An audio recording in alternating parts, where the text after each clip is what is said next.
Hello and welcome to the John R. Show. Today's episode is called, Is It Now Too Expensive for Poor People to Leave New York, LA, and Miami? Before we begin, I want to encourage you to subscribe to our channel for free. You can also like, comment, and follow us. We're going to have a lot of great celebrity interviews coming up, so make sure to click on that notification bell so you can be notified every time we upload a new episode.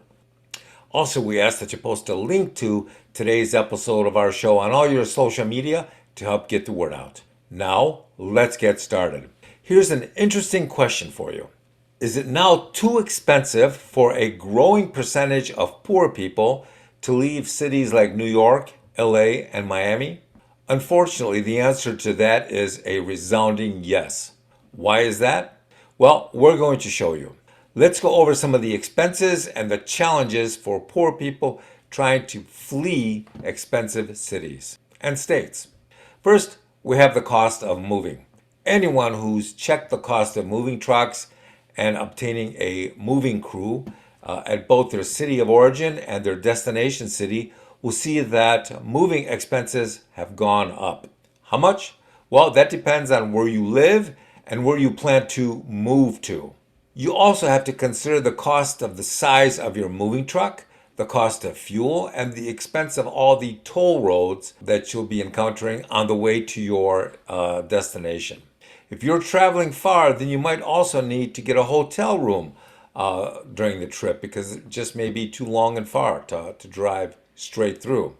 I think it's best that people drive their own rental truck rather than hiring a moving company, but that's a decision you have to make.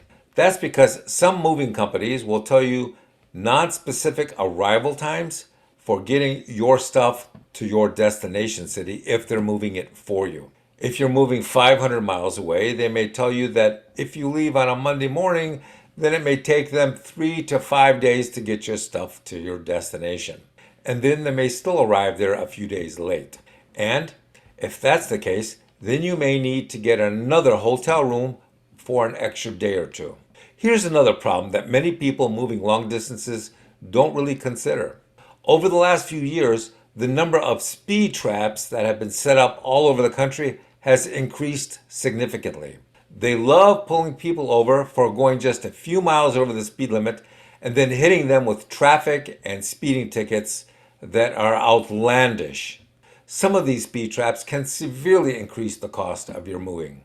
So when it's all said and done, the cost of moving for many poor people is so substantial that they just can't afford it. Sometimes they will decide to just abandon some of their stuff and just take whatever they can fit into their car or very small trailer.